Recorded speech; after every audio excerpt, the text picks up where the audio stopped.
tous, aujourd'hui on va faire de la géométrie dans l'espace et plus précisément on va calculer des volumes.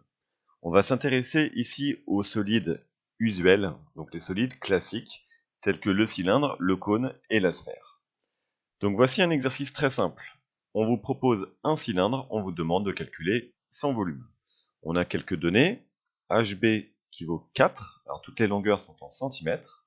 HB, on voit que cela correspond au rayon de la base. Et SH qui mesure 9 cm, SH sera ici la hauteur du cylindre. Donc je vais commencer par appeler V le volume de ce cylindre. Et j'ai pas grand chose à faire, j'ai juste à appliquer la formule du cours qui me dit que le volume d'un cylindre, ça va être l'aire de la base multiplié par la hauteur. Vous le savez, l'aire de la base, comme la base étant un disque, il s'agit de l'aire du disque, tout simplement. Donc c'est un disque ici, dont le rayon est HB. Je vous rappelle que l'aire d'un disque, ça va être pi fois le rayon au carré. Donc ici, je vais avoir pi fois HB au carré. Et donc ça, je multiplie par la hauteur du cylindre, qui ici est SH. Donc voilà le volume du cylindre. L'étape d'après, bien sûr, je remplace par les valeurs. Donc pi, eh bien ça reste pi. HB, c'est 4, donc 4 au carré, 16. Et enfin, SH, ça mesure 9. Donc j'ai un volume de pi fois 16 fois 9. Je peux calculer 16 fois 9 facilement. Ça fait 144. Et j'obtiens que le volume est de 144 pi. Je mets l'unité. Toutes mes longueurs étant en centimètres. Et donc j'obtiens un volume en centimètres cubes, que je vais écrire comme ceci. Donc ça, c'est le volume exact. Ça vous dérange peut-être parce qu'il y a la lettre pi dedans, mais si on veut le volume exact, je ne peux pas faire autrement. Maintenant, si l'énoncé me demande une valeur rapprochée, à ce moment-là, je vais pouvoir écrire que V est environ égal, donc ne surtout pas mettre de égal à ce niveau-là.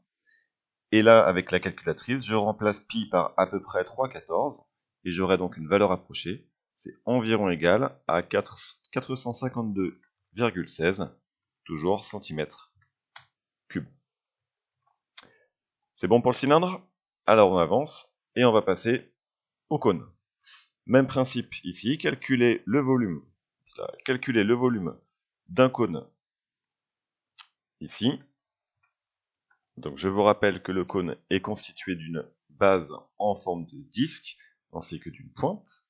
Je vais appeler encore une fois V le volume de ce cône, et j'aurai V égale, et j'applique bien sûr la formule. La formule, ça va être, comme pour un cylindre, l'aire de la base fois la hauteur, mais comme il y a une pointe, on va diviser par 3. Donc l'aire de la base, comme c'est un disque, ça ne change pas, ça sera pi fois le rayon au carré. Donc ici, pi fois HR au carré, multiplié par la hauteur de mon cône, SH, et le tout divisé par 3. Alors je pourrais faire une grande barre de fraction, mais c'est pas très pratique. Donc souvent, ce qu'on voit, au lieu de diviser par 3, on vient multiplier l'ensemble par 1/3. Ça revient exactement au même. Étape d'après, je remplace tout ce que je peux par les longueurs de l'énoncé. Donc pi, bien sûr, il reste. HR, ça fait 8. Donc 8 au carré, 64. SH, la hauteur de mon cône, c'est donné, c'est 10. Et multiplié par 1/3. Alors, qu'est-ce que je peux faire là-dedans? Pi, je vais le garder. Je peux faire l'opération 64 fois 10 divisé par 3, mais je m'aperçois que la division par 3, la calculatrice, elle ne tombe pas juste. Dans ce cas-là, je vais faire uniquement 64 fois 10, donc 640, divisé par 3. Ça veut dire que je ne fais pas la division par 3 parce que je n'obtiens pas un nombre qui est entier, j'obtiens un nombre qui n'est pas décimal, qui est infini. Et tout ça fois pi. Donc voilà le résultat final et exact. je mets juste l'unité, comme toutes les longueurs sont en centimètres, c'était donné ici, mon volume sera en centimètres cubes. Donc encore une fois, ce qui peut vous déranger un petit peu, bah, c'est la tête un petit peu du résultat. Voilà, si on a une fraction, on a du pi, c'est pas très joli, mais j'ai pas le choix. Si je veux vraiment donner la réponse exacte, eh bien pi, je peux pas le remplacer, et la division par 3, comme elle tombe pas juste, je la laisse comme ça. Donc voici la forme exacte, et si l'énoncé me le demande, je peux éventuellement prendre la calculatrice, et puis effectuer l'opération 640 divisé par 3 fois pi, et la calculatrice me donnera une valeur approchée, à peu près ici, 669,9 cm3.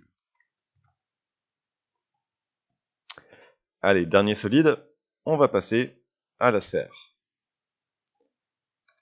Donc on demande ici le volume de la sphère, sachant qu'on connaît son rayon, et ça tombe bien, c'est la seule chose dont on a besoin pour calculer son volume. Donc soit V, le volume de cette sphère. Si vous ne connaissez pas la formule du volume, on est mal. Heureusement, je la connais. Ça va être 4 tiers fois pi fois le rayon, qui ici est AB, au cube.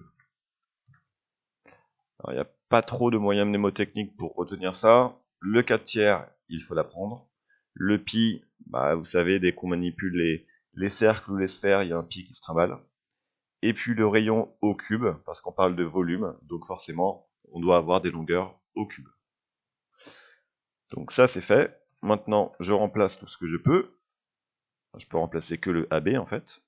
Donc 4 tiers fois pi fois 9 au cube. 9 au cube, attention, c'est pas 27. Hein. C'est 9 fois 9 fois 9, ça fait 727. 729, pardon. Et maintenant, qu'est-ce que je peux faire? Je peux faire le 729 fois 4.